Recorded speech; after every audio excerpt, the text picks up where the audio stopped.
everyone. You must be here for the Digital Records Spotlight. We'll be hearing today from Krista Kavanaugh, a student at UNC Greensboro, Ian Nolan Wethington,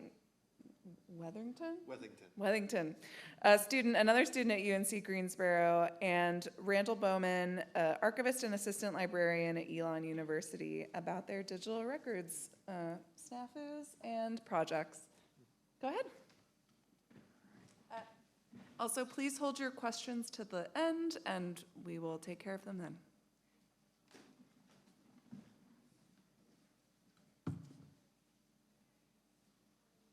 Hi, my name's Krista Kavanaugh, and I am going to talk very briefly about movies and TV, digital resource management, and copyright. Like she said, I'm a student at UNCG. So, I'd like everybody to take a quick moment and think. What's your favorite movie or TV show? Any kind of film? Now keep it in mind. Okay, why does it speak to you? Do you share it with people you know? Do you quote it together with friends? Now go a little bit deeper. There are a lot of movies where you can start a quote in a crowded room and you know it'll be picked up and continued by at least one person, almost like a call and response. Film and television have become a storytelling medium through which we express and interpret our world. Think about how Sesame Street's become an intrinsic part of childhood in so many countries, or how people can continue quoting Monty Python or The Princess Bride when they hear the beginning of a line. Film and TV are the vehicle through which our culture is sharing stories. It's the default way we share a lot of stories, really, which makes preserving them and accessing them vital to preserving our cultural heritage.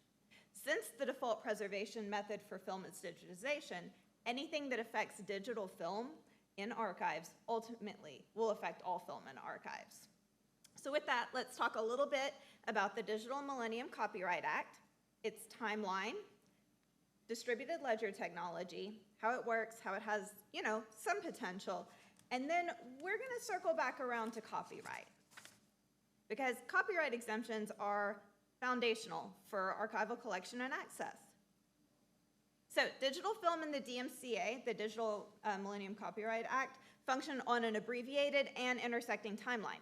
From the first digital film in about 1990 to the adoption of the DMCA in 1998 to the streaming wars and decline in physical film media today.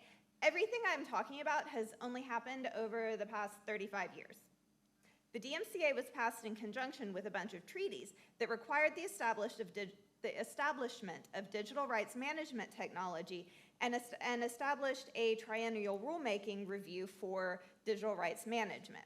One of the interesting DRM technologies that's been developed over the past few years is distributed ledger technology. Distributed ledger technology is exactly what it says, right? It's a ledger without a need for a central authority or operating hub.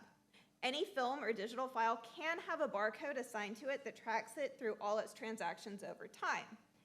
It's being currently explored for use in contracts, logistics, healthcare, and GLAM organizations for tracking transactions and maintaining a record of provenance. It's secure, it's DRM compliant, and the privacy issues are being worked on. You may be more familiar with it in terms of NFT or crypto, but that's like really the beta minus version. It's really intriguing technology and has the potential to provide managed access to digital films that are held in archives while maintaining positive control and mitigating the risk of piracy. Now, it does have some issues. It isn't a cure-all and may not be a cure-any. Some issues include space. You can't have an infinitely expandable amount of stuff in a closed system, right? There isn't really regulation around this technology yet either, and the environmental impact is still really severe. It requires an enormous amount of server space, but for our purposes today, the biggest issue with implementing DLT in archives isn't an issue with the technology itself. It's the degradation of copyright exemptions for cultural heritage institutions. So we have all this amazing digital rights management technology. We have the ability to provide this, DMCA compliant access. Why am I still here? Because it's irrelevant. We can have all the software we want to stay in compliance, But it doesn't matter if archives don't have legally codified exemptions that enable us to collect and preserve films in the first place. The concept of copyright was designed as a way of protecting creators so they can make more art, but that's not the way film functions. Film and television are made under works made for hire doctrine. Most rights holders for film aren't the creators, they're the movie studios. Keep in mind, currently, copyright lasts for 120 years. The explicitly stated mission of archives is to provide preservation and access to vital cultural heritage information.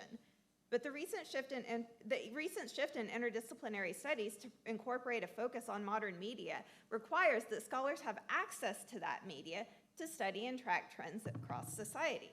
However, the shift of studios to licensing media to streaming platforms has made the ability to access that media prohibitively expensive, geographically fragmented, and often, frankly, impossible. This makes it detrimental to studying its development and cultural impact over time. And this isn't just important for researchers. Ultimately, because all works are at some level derivative. Note I'm using the common term of derivative, not the legal derivative.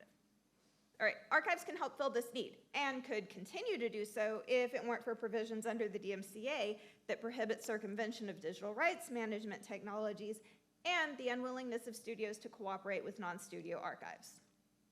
The fact is, the way digital television and movie media is distributed, advertised, and accessed have fundamentally changed in the past few years surrounding and following the pandemic. No archive is maliciously determined to abrogate copyright, but the degree of degradation of fair use practices makes it basically impossible for archives to collect and preserve the majority of film, let alone provide access to it. In 2011, Patricia Ofterheide, professor of communication studies at American University, and Peter Jaszi, professor emeritus of the American University College of Law, wrote in their book, Reclaiming Fair Use, How to Put Balance Back in Copyright, the law not only permits, but encourages limited incursion on copyright owners' monopoly in order to protect the future of culture. But 2 years later, the Supreme Court published the Kirtzang decision. The 2013 Kirtzang v. John Wiley and Sons effectively, and to be fair, probably unintentionally, undermined the exemptions archives function under. Kirtzang may not have directly led to the widespread adoption of the licensing model for digital media, but streaming exploded at precisely the same time. Breyer's opinion, making it clear that leasees are not subject to the exemption of first sale, directly undercuts many of the exemptions and rights that are established through both legislation and through case law that allow archives to collect and preserve items and to provide access to materials in their collections. There's a real risk of archives becoming trapped in a cycle of exploitive contracts with streaming companies if they're able to enter into these contracts at all. The fact is, streaming platforms don't have terms and conditions that are constructed to apply to archives, and are generally uninterested in developing them for such a niche population. Additionally, streaming platforms are not really functional for archives because they can remove media at any time without accountability or notice to subscribers or even creators, like how Infinity Train was removed from HBO Max in 2022. That type of dependency on unaccountable third-party platforms makes developing collection policy impossible, let alone a collection. Items in a managed collection could be deleted because they've been selected for weeding, but they shouldn't just disappear because somebody's trying to see what will generate the most profit and deplatforming everything that won't. Streaming's affecting not only collection, but also preservation. The standard for archival preservation of AV materials is digitization at this point. The most recent triennial review of DRM, published in 2021, addresses the question of whether archives should be allowed to copy physical media like DVDs or Blu-ray and break DRM that's deteriorating or at risk of damage, or to transfer it to a digital format. The review explicitly states archives can't even copy films for preservation unless it's reasonably commercially unavailable everywhere else. What does that mean, right? That includes on streaming platforms and on on-demand television, and it effectively functions as a block on archival ownership, as companies like Amazon and Disney are only releasing digital media sporadically, if at all. Disney actually just outsourced all of their physical media releases to Sony, which is a worrying development. If the archive copies a piece of disintegrating or at-risk media and doesn't realize the media was available commercially, the fines are up to $25,000 per instance if a final judgment is entered before the court. Additionally, the onus is on the archive to prove they didn't realize that piece of media was available commercially. So the combination of honestly extortionist fines and burden of proof serves as an absolutely devastating intimidation tactic. This poses an enormous challenge to the preservation of cultural heritage. Within the current legal framework, archives are required to re-engage with how they can collect culturally important television and film media. This could entail re-engaging with concepts surrounding orphaned works that have been abandoned or more commonly rendered inaccessible by their copyright holders, and allow archives to collect this modern deplatformed, or as Lydia Pallas-Loren terms it, hostage media. As she notes in her book, Abandoning the Orphans, an open access approach to hostage works, failing to be available to consider dissemination policies results in less distribution and use. Such increased obscurity may ultimately degrade the value of the asset that is the copyrighted work. Under the doctrine of waste, which is a legal doctrine, the public has an interest in preventing that waste. So re-engagement is both urgent and vital due to the risk of loss of cultural media because of the vulnerability of studio archives to deterioration due to neglect and natural disaster. So, like everything else, archives are endangered due to climate change. Cultural heritage items going up in smoke, like the Library of Alexandria, is an immediately identifiable and increasing risk today, a terrifying consequence of climate change expanding fire season to encompass the entire year. Two examples I would like to quickly call your attention to are that of the Universal fire in 2008. It destroyed approximately 150,000 master recordings of music, and the 2022 flood of the Apple Shop archive in Whiteville, Kentucky, that destroyed 15 to 20% of their collection of regional sound and film recordings. They had a bunch of oral histories, history of the labor movement, and dispersed a lot of the rest of their collection. An equally destructive risk to cultural heritage is honestly the inherently ephemeral quality of the digital format itself. Schefter and Maltz recognized this in 2007 when their research for the Science and Technology Council of the Academy of Motion Pictures Arts and Sciences determined that although digital technologies provide tremendous benefits, they don't guarantee long-term access to digital data. Linda Taddick, CEO of Digital Bedrock, an archiving service that works with studios and indie producers, reaffirmed this issue just last month when she defined it as a silent fire in an interview with The Hollywood Reporter.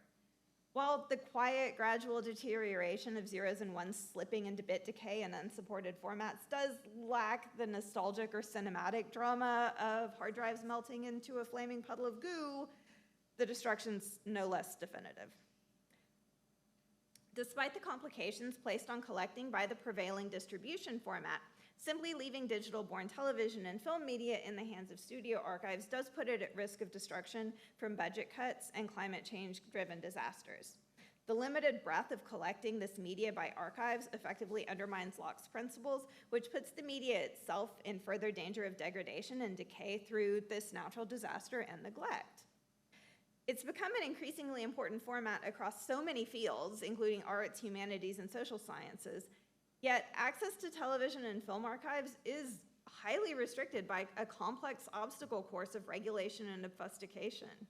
Digital ledger and other distribution technologies could be useful in this endeavor if they were allowed to be used.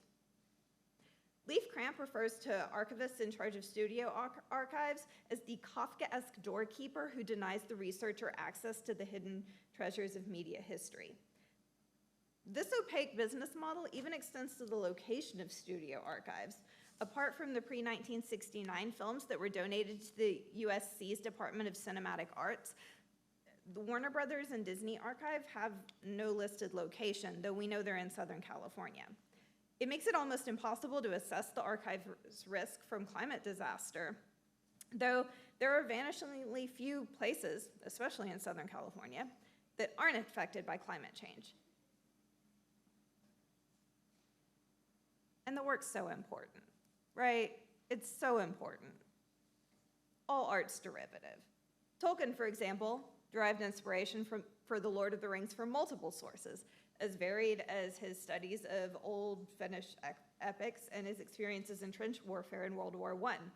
Actually, the comparison between his description of the watery faces of the dead that Frodo, Sam, and Smeagol see while traversing the Dead Marshes, and another World War I writer, Wilfred Owen's view through the lenses of a gas mask, end up being very similar, right? Similar ways of reinterpreting a common experience. Other creators derived inspiration from Tolkien's works to make art, movies, video games, even things like Dungeons and Dragons. His description of dwarves directly influenced Terry Pratchett to wonder, well, where are the female dwarves, and write a whole subplot about them in the Discworld series. Dungeons and Dragons spawned a whole subgenre of books, including the current manga, Dungeon Meshi by Ryoki Kui, which has led to the Delicious in Dungeon series on Netflix. By limiting or prohibiting the collection and preservation of media, companies are effectively eliminating sources of inspiration. This aspect might not have been quite as important to archives historically, though I think it probably was, but with digitally produced media, archival access to cultural items can be greatly enhanced. So, it's unreasonable and impractical to expect that all film and television will be available forever with no restrictions on use, even if Locke's principles were pursued. The amount of money and work that goes into maintaining and updating the files from even one film is tremendous. And, files must be consistently maintained, migrated, and updated just to continue to exist, because benign neglect's not really an option here. You also have to ask yourself, in this techno-feudalistic economy, who's gonna decide what's able to be backed up on servers and the cloud? Who decides where we keep the copies we make? Because storage options are dominated by corporations like Amazon that do have directly conflicting interests within the industry. Ensuring our cultural heritage to for-profit corporations has never been a successful strategy for ensuring those items continue to exist, especially in the case of items that are created by and highlight the culture of marginalized creators. They've historically been the first to be silenced because their works are radical and therefore no longer deemed profitable. These are all compelling arguments for transferring or copying culturally relevant materials that have been removed from streaming platforms and thereby made inaccessible to archives, instead of holding them for some nebulous profit motive that's likely to end in deletion. We've seen it before with shows and films as varied as some of the classic Doctor Who, the Dutch militant cinema classic Vrouwen van Suriname, and much of the Cartoon Network catalog after its acquisition by HBO. So due to a combination of profit motive, increasing risk from climate change, neglect, and the coordinated, deliberate undermining of copyright principles that allow archives to collect and preserve items, digital films and television shows are really in danger of becoming lost media within our lifetimes. Going back to the title of my presentation, regrettably, there are more challenges than opportunities at this point. This is too large and systemic of an issue for archivists to address alone or only in the context of their archive. The lack of a legal mechanism for archival collection and preservation of film means that in an environment where studios are able to essentially hold film hostage, conversations with lawmakers and other stakeholders are essential for archivists to fulfill their function in this area. The issue of the intersection of copyright with licensing distribution models undermines the future of film archives if this continues. So, what do we do? What can we do? Advocate for legislation around this issue? Call your congressman? Even if it isn't an issue for your particular archive at this particular time, this eventually is going to affect all archives. So let's go ahead and advocate for the ability to collect and preserve these pieces of our cultural heritage before they disintegrate. Thank you.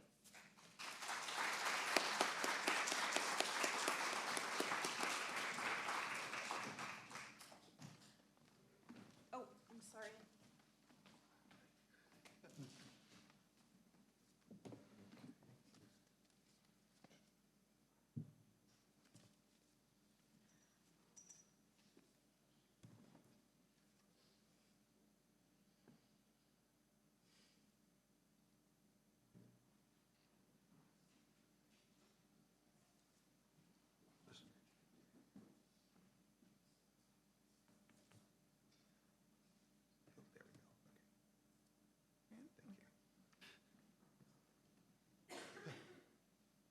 Hello, everyone. My name is Ian Nolan Wethington. I am a graduate student at UNCG, soon to be graduating, and a labor historian, and also a metadata technician at People Not Property. My presentation here is called Storming the Castle, A Digital History of the Laurier Mill Strike. You might notice it says something different. That's because I changed the title 2 days ago. It wasn't able to fix this image. It's actually a baked-in image, so I can't change it easily. But I did change the title of my thing recently because it's about not necessarily the Laurier Mill, the titular castle on a hill, as they call it in Gastonia, but the story of the strike that occurred at the Laurier Mill.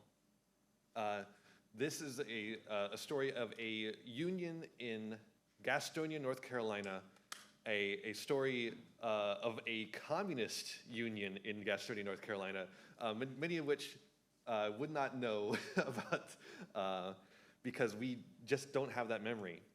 This project began as a public memory research project in a class about a year ago, a little over a year ago. It focused on not just Laurier Mill, but also Marion Mill in Marion, North Carolina, the public memory of the both of them. At the time, I was going to NCMC, the North Carolina Museum Council Conference, and that happened to be in the Laurier Mill that year. So I was able to actually see the place that I was researching. In doing so, I got to contact the Gaston County Museum, who obviously run the museum work for the county of Gaston, where Gastonia is the capital. In talking with them, I pitched a project of a digital exhibit on the Laurier Mill strike. In so doing, I entered into a year-long project for my capstone. There was a distinct issue of this project. Gaston County is pretty far away from where I live. I live in Mebane. That's near Hillsborough, if you know where Hillsborough is. If you don't, it's near Chapel Hill. And that's, a little over an hour. So I was only able to get over to Gaston County one time after my visit there for the NCMC to actually get into their archival materials and also take a couple of pictures of the mill. That brick background is the mill itself. That's actual picture of the mill brickwork. You can't see it right now because of all these pop-ups on my Windows 98 computer. I don't know what's going on. When I got there, though, the Gaston County Museum was very helpful. They have a very wonderful archive there that I was able to visit and find all the items that they had available for me, all 19 of them. 19 items was not enough for me.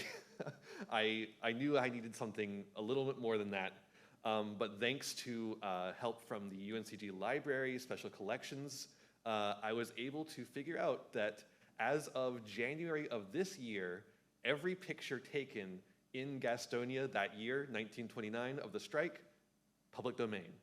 Thank you to the U.S. Congress for not extending the copyright on any of that. So that matter then became, well, how do I find this? I need to find all of the images that I'm looking for. And as you can see, I found some of them. That image there of Labor Defender, that's a communist magazine. This is a magazine from International Labor Defense, which was the legal defense fund for the Communist Party of the United States. This is a newspaper or a magazine that they published monthly. They also had a newspaper called The Daily Worker, and I needed access to them because I needed to get the images from them. I could also have gotten them from Milliken, the Milliken Pictorial History Museum, but that is a for-profit institution at this point. It seems to used to be a museum, but now it's just some guy who has a bunch of pictures that he charges money to give you access to. And I knew these images are public domain, so I knew I had to find a way to access them. And here is where we are going to take a look over at the Internet Browser of the Future, Edge. The Marxist Internet Archive was a godsend for me. This website is a very old website, as you can tell by its site design. But what I was able to do is use it to find the what I was looking for. So it is a community archival website. This is not run by any professional historians. This is a bunch of internet communists who are coming together as a community to preserve and digitize their work, the work of their entire ideology. So that includes Labor Defender and the Daily Worker. Let's see here. I'm not going to try and find it right now because it might take a little bit. But going in through the Marxist Internet Archive, I was able to find PNG files of every single newspaper, or PDFs rather. I found PDFs, and then I was able to transfer those PDFs into PNGs, which I could then crop down into the images that you see in this PowerPoint. So that was an essential part of this. I could not have done this without the Marxist Internet Archive, so I want to give a shout out just to the ability of community archives to serve as archival resources. So let's talk about the strike itself. The strike happened in 1929. This is before the FDR public works anything. This is a huge time in a huge downturn in American economies, and it is also a time in which the Loray Mill in Gastonia, North Carolina, instituted a system called the stretch out, in which they increased the amount of work hours and decreased the amount of pay, all at the same time. This is the story of a labor organizer arriving from Bedford, Massachusetts, with a mission from the Communist Party to organize the South, and getting close to doing it and then failing miserably. But it is also a story of oft-forgotten Southern labor history. We don't think about the South as a place of labor history, and yet here it was. And it wasn't just the NTWU, the National Textile Workers Union, there was also the United Textile Workers, a very confusingly named organization in comparison with each other. They hated each other, is the funniest thing about it. So with the digital reach of a project like this, I wanted to bring this story back to the public audience that it had once in 1929. In 1929, when this strike happened, the death of Chief Orville Adderholt and the death of balladeer striker LMA Wiggins captivated not just North Carolina, but the nation and people beyond. This was an international story, especially in the Soviet Union, where it was very big for propaganda works. And so I want to bring this back to the audience it once had, that international audience, and the only way to do that is with the digital. So we have a digital archive of, and I boosted that number of 19 items from the Gaston County Museum to 200 items in total, all from Labor Aid, or Labor Defender, Daily Worker, the Gaston Gazette, what I was able to find of that, because the Gaston Gazette has issues with copyright and what they have locked behind their vaults. And I was able to bring together a website that shows that off. A major resource for this was Gastonia 1929. This is probably the definitive resource on the strike. It is, without a doubt, an invaluable resource if you are looking for more information in this. My website is a good place to start. This is where you finish. And I just want to make sure that is, you know that. But I also want to thank the Gaston County Museum, because without their support, this would not have been possible. And of course, the UNCG Library, where the website is hosted. The whole website is hosted through UNCG Library, partly because Gaston County Museum has had trouble with their local government in the past. I don't know if you have heard of what they went through recently. It was a couple of years ago now. It was a rough time for them, having to deal with the county coming down on them on an exhibit that they had and interfering with their process. And I did not want to bring the county back on them again. This is a very contentious topic, a very fraught topic in the community, even not just with the current political climate of the county. I wanted to be sure that this is respectful to the people of Gastonia and not going to get the Gaston Museum in trouble. And their help in that was invaluable, to making sure that this was a thoughtful, considerate, and not safe, but not unsafe project. So yeah, here we have the obstacles presented again. It was a struggle with the long distance, but luckily the Gaston County Museum was very helpful. They scanned everything for me. I didn't have to do any scanning, which was a lifesaver. It meant I could go take more pictures of Laurier Mill in my trip down there. So I just went down there. I picked out what I wanted from their archive. They had already pulled out all the things that I needed. I went through and picked what I wanted. They scanned it for me and then sent it my way. And then I did the work of going through Daily Worker and Labor Defender and cropping images to finish off and getting those images that you see here on the screen. No, the website hasn't been out for very long. I finished it yesterday. But it is now available. It is not currently linked on the Gaston County website, but it will be soon. And it is hopefully going to be spreading the Southern labor history to a whole new audience that history has been taken from. And I want to just restore that. So I was not expecting the QR code to be so large on the screen. I didn't realize we were going to be in an auditorium, but that QR code does work. But even if you can't use the QR code because of how large it is, that link in the address bar is the actual link. So uncglibraries.com/Laurier Mill Strike, that will get you there to the website. You can also come, if you see me at the conference, I'll be here the next couple of days. If you come up to me, I'll tell you what the website is, and I can get you there. But this has been a over year-long project for me, and I'm so happy to finally see it come to fruition. Just as a closer, I want to actually show you what the website looks like, which is what we started on. So this is the website, Storming the Castle, Laurier Mill Strike.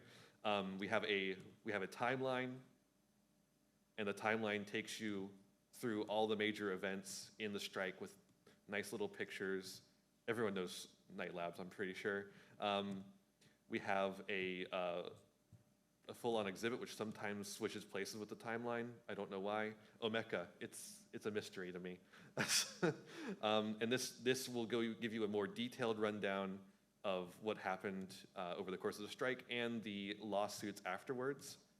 And then you can also just go and browse the collections. We have 4 different collections available. We have the collection from the Daily Worker, we have the collection from the Labor Defender, and we have the collection from the Gaston County Museum, and we also have just other public domain images that weren't in enough quantities to justify a separate collection. This is stuff like the Gaston Gazette, which I could only access a few images from. Wikimedia Commons, oddly enough, had several images that I just could not find anywhere else. But I knew I know Fred Beal when I see him at this point. I can see him in my dreams. And you can browse through all these images just on their own or by clicking on them through the exhibits. There's also a sources page if that's your jam, and you can check all that out at the website that I described before.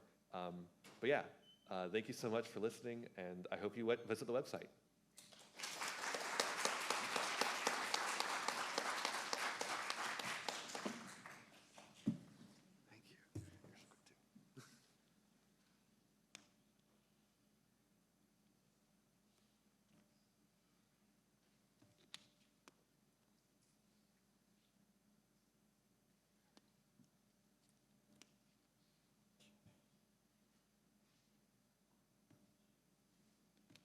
All right.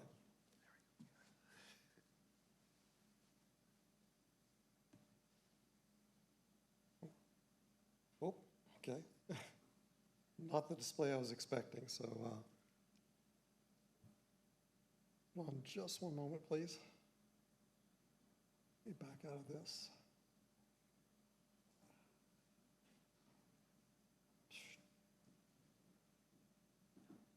Just trying to get it to the regular display mode. Yeah, I'm not sure Yeah. how to do that. Okay. Just a minute. Yeah. There we go. Just Okay. has severe limitations. That's my main gripe at this point. I was like, when I started, I was like, oh, this is so nice, it's easy. And then afterwards, I was like, Oh. oh, this is so restrictive. Not a PowerPoint girly.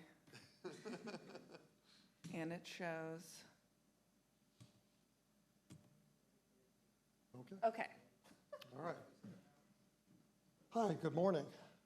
My name is Randall Bowman, and I'm an archivist at Elon University. And what I'd like to talk about today is using Omeka, basically to create exhibits. So if you're looking for a really good platform in order to put up exhibits, I'm going to tell you about Omeka and what it can do.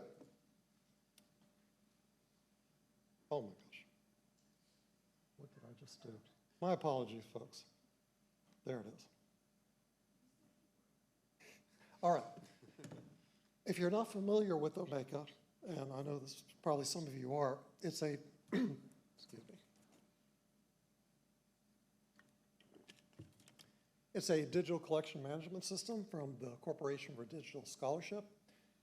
They have several different plans, like 5 of them, in fact, so you can get a free trial. They also have Plus, Silver, Gold, and Platinum. The plan that we subscribe to is Gold. $350 annually, provides 10 gigabytes of storage, 38 plugins, and 12 themes to choose from. And I have to tell you that Omeka is very easy to set up. Now, challenges. Well, one challenge that Omeka helps with is that it's a really good platform for small cultural institutions, such as small archives that don't have a huge number of resources, to be able to share their collections online. And it's a very easy platform to learn. I think it's very intuitive. It gives you the ability to share images of photographs, documents, and artifacts. Of course, each object in Omeka is referred to as an item, and it will include some metadata. And these items can be organized into collections and exhibits. And of course, you can use the exhibits to tell stories. Now, the story that I wanted to tell is about this individual. This is Dewey Glenn Hooper, who was a 1940 graduate of Elon College. He was actually from Mebane, just down the road from Elon in Burlington. He graduated and became a school teacher, taught science and math for 1 year, and then enlisted in the Army in May of 1941. Of course, World War II was already raging in many parts of the world. The U.S. was still neutral, as you know from history. But a peacetime draft had begun, with young men being drafted for 1 year of service. Well, pretty soon, the U.S. was dragged into the war, of course, at Pearl Harbor, with the attack on Pearl Harbor. And afterwards, Hooper transferred from the Army to the U.S. Army Air Force, then called the U.S. Army Air Corps. In December, he completed flight school in August of the next year, which is very fast to train a pilot, but of course, this was early in the war for the U.S., and we were just trying to crank out as many pilots as possible. He was assigned to fly a B-24 bomber, and his squadron deployed to Queensland, Australia, and the South Pacific Theater. The squadron's mission was to fly across the Coral Sea to Papua New Guinea to attack Imperial Japanese forces there. Queensland, of course, if you look at taking a look at geography, is the tropical northeastern part of Australia. Tragically, Hooper was killed along with 11 others in 1942. On December 18th, his bomber, which he was co-piloting, took off from a Royal Australian Air Base in Brisbane and flew up the coast on what was ironically a non-combat mission. It was a ferrying mission. It was a brand new aircraft being ferried along with 7 passengers that just needed to get to the airfield that Dewey was assigned to, called Iron Range. When it ran into a tropical storm, it flew off course and crashed headlong into a mountain called Mount Strelok on an island called Hinchinbrook, which is right off the coast of Australia in the Coral Sea. Everyone aboard was killed instantly, and Hooper was only 23 years old when that took place. Now, that in itself is interesting, but what makes the story really interesting, the story that I wanted to tell online, is that what happened 50 years later. Of course, Hooper's remains, along with the others, were eventually recovered and returned to the U.S. for burial after the war. And then almost a half century later, an Australian man named Ron Deering was exploring the wreckage of the B-24, which is called the Texas Terror, on the side of Mount Strelok. This is not an easy place to get to because it's a sheer cliff, and it is up on the side of this mountain. And also, this is the middle of the rainforest, so you have to hike up the other side basically to get to it. It is a very remote place. Anyway, Mr. Deering was exploring the wreckage when he just happened to find Dewey Hooper's 1940 Elon College class ring. Now, Mr. Deering, if he had wanted to, could have just kept the ring for himself, you know, as a souvenir or something. But he chose to get in contact with Elon College. He actually lived in the United States. He was just home visiting home for Christmas in December of 1990. He got in touch with Elon. Elon then tracked down and found Dewey Hooper's living siblings. There were 3 of them that were still living, and got in touch with them. And then the following spring, Mr. Deering came and gave the ring to the family along with some of the artifacts he recovered from the aircraft. And eventually the family donated all these things to Elon, and they became the Dewey Hooper collection. And as you can imagine, this attracted some local attention at the time, newspaper articles and the like in the local press. So anyway, getting started with Omeka. If you choose to use Omeka as a platform, it is very easy to get started with. Their web page has step-by-step instructions. If you click on the accessibility link, and I apologize for this little bit of distortion of this screenshot, it is 508 compliant. You can choose a design theme, and then there are all kinds of help links and online forums for setting up your Omeka site. Once it's set up, you'll have a dashboard where you can access your items, collections, and exhibits. Of course, items are the building blocks of Omeka. They must be entered first to be put into collections and exhibits. And Omeka uses the Dublin Core metadata. Now, once you've got everything set up and you start putting items in, this is what the item screen looks like. You can already see the Add an Item button. You can also, if you don't want to browse through the entire list, if you know what item you're looking for, you can, of course, search for it. And once you begin adding an item, using Dublin Core, you'll fill in fields such as title, subject, description, those elements.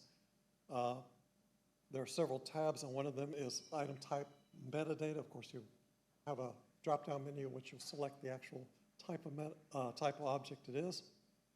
You can upload the image files under Files, and the maximum size is 128 megabytes.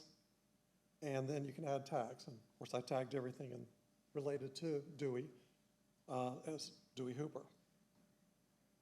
One of the really neat features of Omeka is that you can also geotag. When you click on the map link or the map tab, you can then type in any location in the world. It doesn't have to be an exact address. For example, Mount Strelok, Australia, and an Esri map will display, then you save the changes, and when you add an item with a geolocation tag to a page, the map will display, and I'll talk a little bit about that in a few minutes. So, let's say you want to start building an exhibit. You click on Add Exhibit, you choose from a theme. In this case, I chose a theme called Center Row, which I thought looked the most military looking, most World War II military looking. You can add a summary page, although it's not mandatory, and you can also add a cover image with the thumbnail for exhibit. And for the thumbnail, I used that service portrait of Lieutenant Hooper. Right now we have, I believe, 285 items and 5 collections through Omeka. Constructing an exhibit is extremely easy.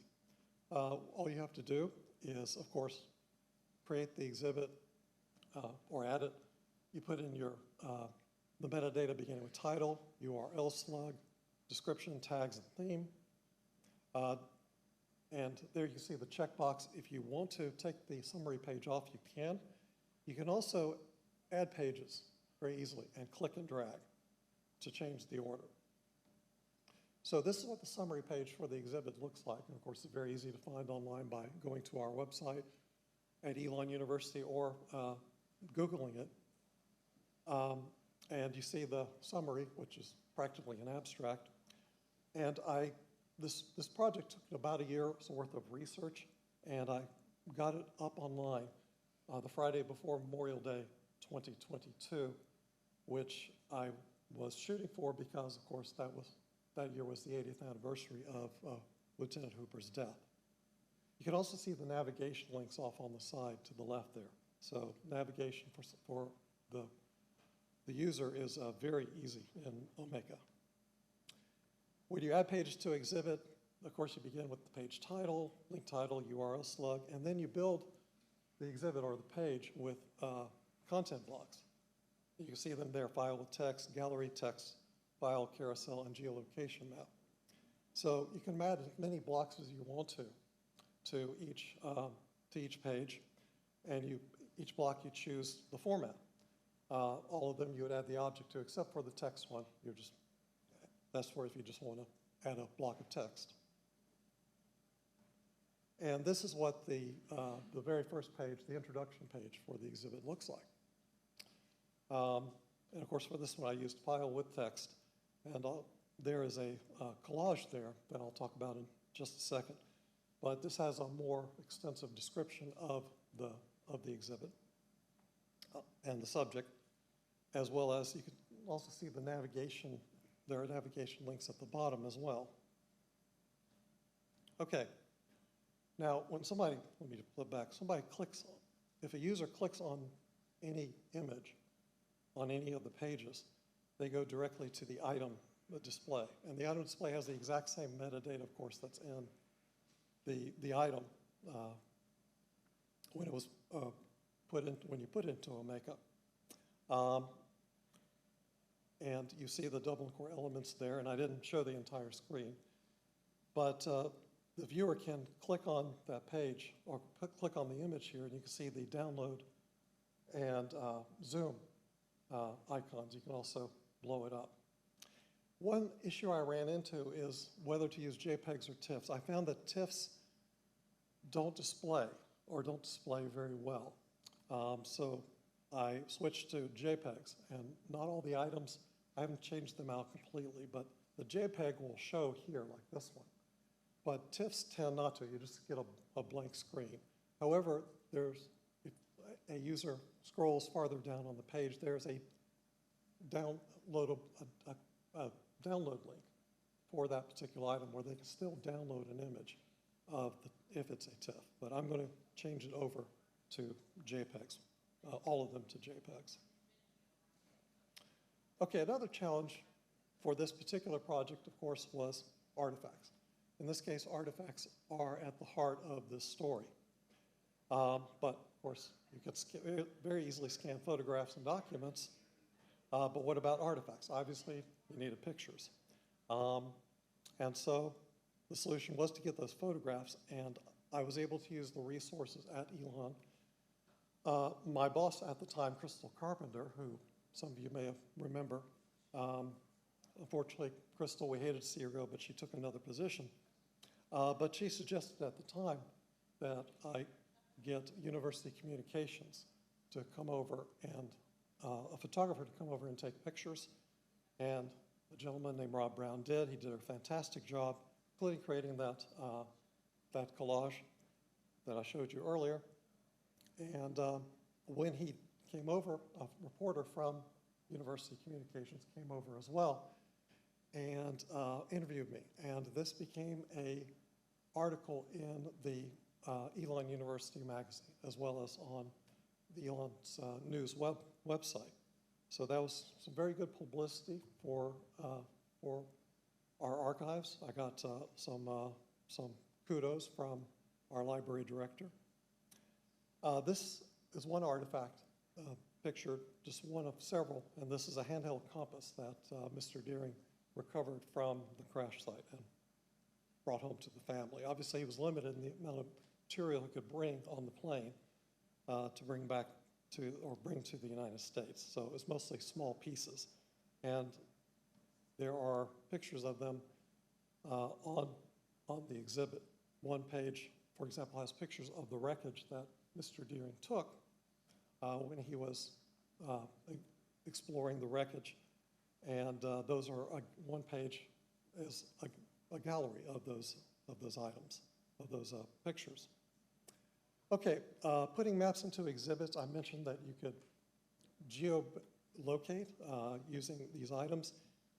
In this case, for this page, talking about the crash, I simply put an item in a block after the text, and it created this zoomable map that the user can then zoom in and out, and it shows you the location of the wreckage, basically. There's Hitchinbrook Island, and the tag there, the blue tag, or flag, I'm not sure what they're called, is pretty much on Mount Strelok, where Dewey's plane went down. And I just think that that's a really neat feature of Omeka.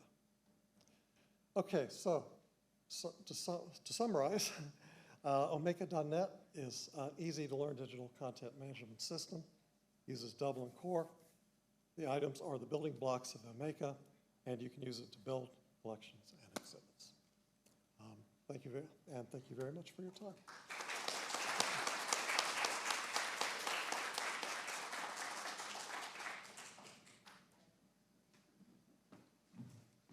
Thank you to the panelists. What questions do audience members have for Krista, Ian, and Randall?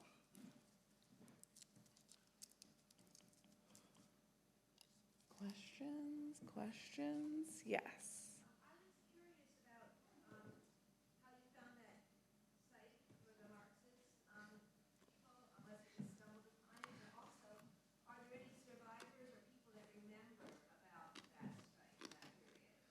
So a question from the audience regarding how the Marxist Archives website was found, and sorry, what was the second part? Are there any people that remember or were involved in the site still living and able to tell their story? And the surviving memory locally of the strike that might be able to be captured, or folks still telling that story?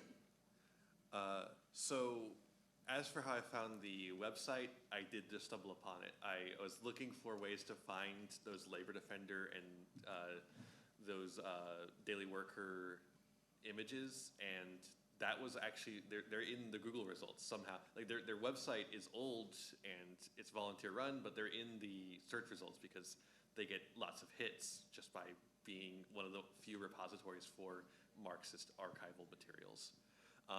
As for what surviving members, so the strike was we're coming up on the 100-year anniversary, so it's not outside of the realm of possibility that there are survivors, and I know we have some oral histories from some of the, like we have an oral history from a son of one of the mill owners at the time, but we don't have a whole lot else, and the thing about working in the textile mill industry is that you aren't gonna have a long life expectancy. from what I know, we don't have any. I was never put in contact with any, so I really wanted to go further into a location called Stumptown in Bessemer City, which is an African American community. There was also a mill there. I wanted to go further into that and really cover the African American side of the Laurier Mill strike, but there wasn't any survivors or information or anything for me to go off of that I could find. So there was definitely a lot of stuff left on the table just because of the silencing that happened after the strike and failed. Thank you. Other questions? Yes. Aaron is coming with a mic.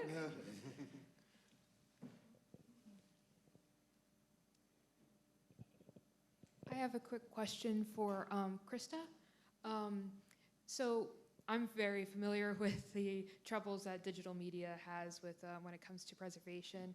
And my question is, how can we or should we engage with means of preservation for digital media, including video games, through piracy and emulation? Oh, that's a great question.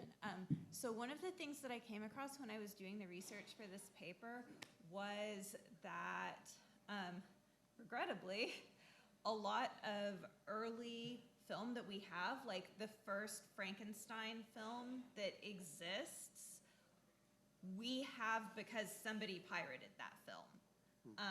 It was made by actually Edison, that group who had originally developed film, and somebody had pirated it and somebody else got it, and the only reason we have it is because of piracy. So that is to say, like, how removed does piracy have to be to make it like archives collectible? Meh, that's a great question. I think the timeline is accelerating a lot with digital media, like with video games specifically. We're having to build emulators and things, and do a lot of not necessarily DRM allowed repair on consoles. So that's really emerging, but I think that there's probably a lot more intersection than we would prefer.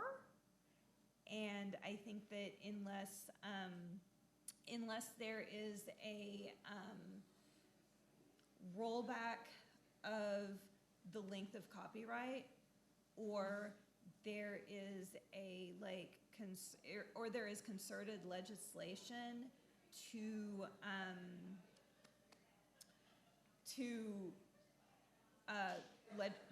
write exemptions into the law for cultural heritage institutions, I think that intersection is just going to continue. Does that answer your question? Okay. Shout out to the right to repair. Other questions from the audience? Yes. Aaron is the only warm person in this auditorium. Congratulations, Aaron. Hi, I have a question for Krista.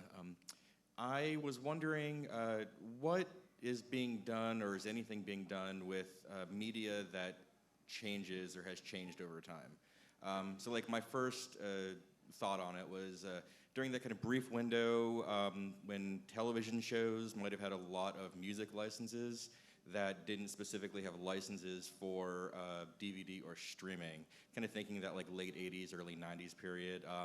Stuff like Northern Exposure, Murphy Brown, Beavis and Butthead, Daria, shows like that. And then also, of course, you have like the original trilogy of Star Wars, which you really can't find anymore, or video games being updated on the regular. So what happens with archival situations when things change like that? I mean, I think what happens with the archival situation with that is you just kind of do the best you can, because copyright is incredibly complex and it is not straightforward. And so when you're collecting things that might not have the music license, like first off, I don't know that the archive that's collecting it is necessarily going to know that if they don't like look really deeply into it. And like I was part of the copyright workshop yesterday, which was fascinating. And the gist of that was you do your best and you hope nobody sues, which is a terrible answer. So did that kind of answer? Okay, thank you. Other questions? Right here in the center. It takes a village to pass a mic. Got a question for Randall. So, like, was there anything that you wanted to do with the project that the framework of Omeka didn't allow you to do? Actually, no. I think it enabled me to do everything that I wanted to do. Originally, the project was going to be an exhibit about Elon College during World War II. I had already done another one about Elon during World War I. There were training camps in both wars at Elon. And I did that through StoryMap, that platform. But when I came across Dewey's collection, I became fascinated by it. But really, I can't think of anything that I wasn't able to do using Omeka. I'm sure it has more capabilities than I actually used. And I could have probably done more with it or tweaked it some more, but I was overall happy with how the exhibit turned out. Thank you. And that is the end of our session, if I am keeping time correctly, which is in fact my job. Thank you all for coming. Thank you to our panelists. And as Josh said this morning, lunch will be that way, and enjoy the warm outdoors.